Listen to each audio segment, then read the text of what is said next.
Welcome! Here we are, day number 9 of A Song a Day Keeps the Virus Away. I've decided I'm going to be doing this song a day until we get released from our homes so that we can all have something to do at 4 o'clock. So you have this to look forward to for a while. One of the things about being stuck at home is that I have not changed my calendar. In other words, I've left everything on my calendar that I would be doing, and I have to say, it exhausts me to look at it. I'm feeling actually relieved to have so much less to do. Tonight, I was supposed to be at Quiet Corner Shouts at the Vanilla Bean Cafe here in Pomfret. Quiet Corner Shouts was organized by Chris Cadiz and Carol Davidge, and they get people together to talk about important issues in our town and in our country. And tonight, actually, I was supposed to talk about community quilting and how community quilting can bring people together. I just want to show you one of the quilts that I made as a community quilter. This is the cover of my Lovell Guidus album from way back in 1985. I don't know if you can see it. I've reversed things so that you can read it. Ha ha. Anyway, this lovely quilt, unfortunately, was stolen. And if anybody knows anything about it, please let us know. And on another talk, I brought this shirt today, especially for you, since I knew that you were going to be able to read it. It's from WUMB Radio, which you can listen to even if you don't live in Boston. And they support the Winter Acoustic Music Weekend, as well as the Summer Acoustic Music Weekend and the Fall Acoustic Music Weekend, which I was on staff for a couple of weeks ago and got this shirt. And so if you are interested in learning how to play an instrument or sing, this is a wonderful organization. You can look them up. Just check up WUMB Radio. Just check out their website and you'll find information about that. And hopefully by summer, you'll have a chance to go. Well, today's song comes from the town of Lebanon, Connecticut. Back in 2000, I did a school residency with 4th graders in the town of Lebanon to celebrate their tercentenary of the town. And I got to write a bunch of songs myself, including this one. And it's one that I've hardly ever sung in public, but I love this song and I love the story. So I'm going to share it with you a little bit. This is what that album looked like. It was just a CD, I don't know if you can see it up there, of farms and famous people, Songs of Lebanon. And the person today is Elizabeth Alden. Elizabeth Alden was an innkeeper. After her husband died, she opened an inn on the green in Lebanon. Lebanon has the longest continually hayed green in the country. It's 1.5 miles long. And Elizabeth Alden's inn was there. And in 1780, the Duc de Lausanne was brought to Lebanon with his troops, his Hussars, Hussars. Look them up because you won't believe the costumes they wore. Unbelievable. They weren't uniforms, they were costumes. And I wrote this about them at the time. The Hussars were the men of the Duc de Lausanne's legion who were quartered in Lebanon from November 1780 to June of 1781. Only a third of the men were actually French. And the rank and file included people from 15 different countries. 8 languages were spoken amongst them, but the language of their command was German. And just imagine how that must have been when these troops, like hundreds of them, showed up in Lebanon and they were quartered on the green for that winter. And Elizabeth Alden had her inn just there where she could look out at them all the time. And so this is a song from her point of view. I have to add one little story too. The rumor has it that Rochambeau, who organized for the Duc de Lausanne to bring his troops there, that when he came, he'd heard that the Americans were not real big bread bakers or eaters. They had cruddy bread, and of course we know the French have incredible bread.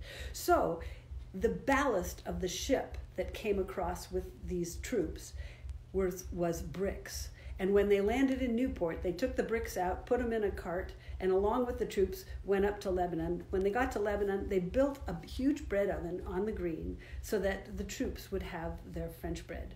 And the reason that I think it may well be true is that 4th graders, a few years before I was there, were part of an archaeological dig. And they found bricks in the place where that bread oven was rumored to have been. They were going to test the bricks to see if they were of French origin or not. But apparently the clay that was made into the bricks was not French. Was not local. So who knows? And and Elizabeth Alden's, where her tavern had been, it burnt down, I think, about 100 years ago. But where her tavern had been, they found French coins and buttons and things. So clearly those Hussars had been inside that tavern.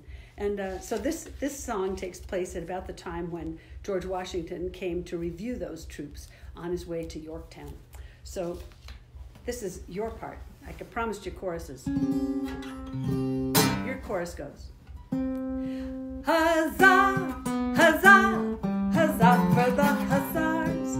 General Washington has traveled very far to review these handsome troops from France. The Duke's like cavalry, the Duc de Lauzan's Hussars.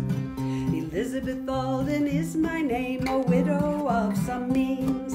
From my tavern I survey the happenings on the green. The last 6 months have brought more business than I've ever seen from the troops of the Duc de Lauzan. Huzzah, huzzah, huzzah for the Hussars.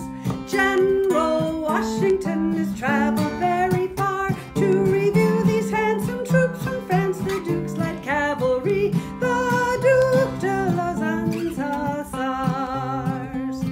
They eat the most refined fare in Lebanon, 'tis said. They brought the bricks to build a giant oven for their bread. They must consume 6 loaves a day for every single head of the troops of the Duc de Lauzan. Huzzah, huzzah, huzzah for the Hussars. General Washington has traveled very far to review these handsome troops from France. The Duke's light cavalry, the Duc de Lauzan's Hussars. How elegant they all do look, and how exotically they groom their mustache faces, and they ride so gallantly. They sport such dazzling uniforms with feathers and filigree to the troops of the Duc de Lauzan. And how shabby do our blue coats look next to the great Hussars. Upon the green their horses prance, I watch them from afar. The French were once our enemies, but now they're shining stars, the troops of the Duc de Lauzan.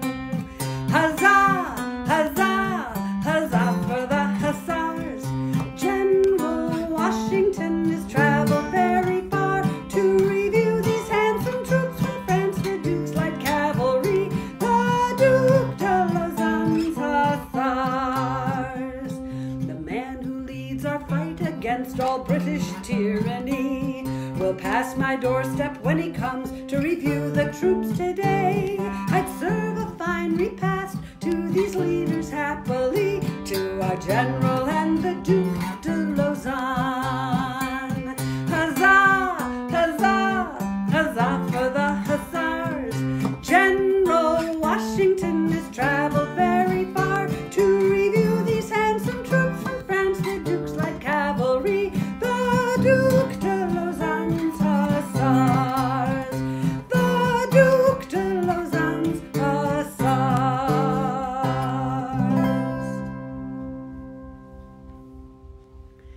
Well, that song is going to definitely be on my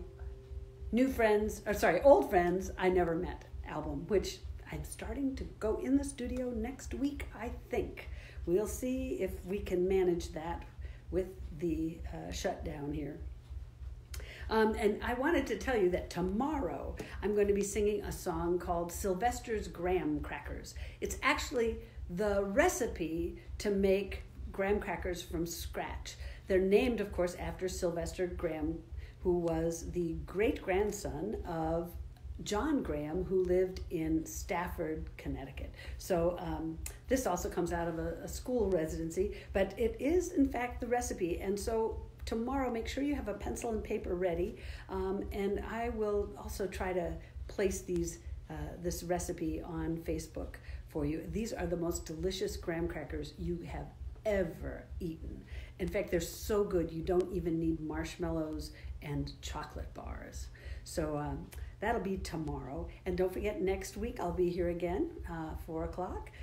So nice to see so many of you. Hi, Lisa, my sister. She wants me to remind you it's Happy Maundy Thursday.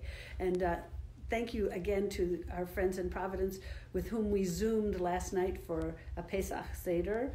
It was lovely to be with friends, and there's something about this connection that is okay. It's not in person, it's not hugs and touches, but it's okay.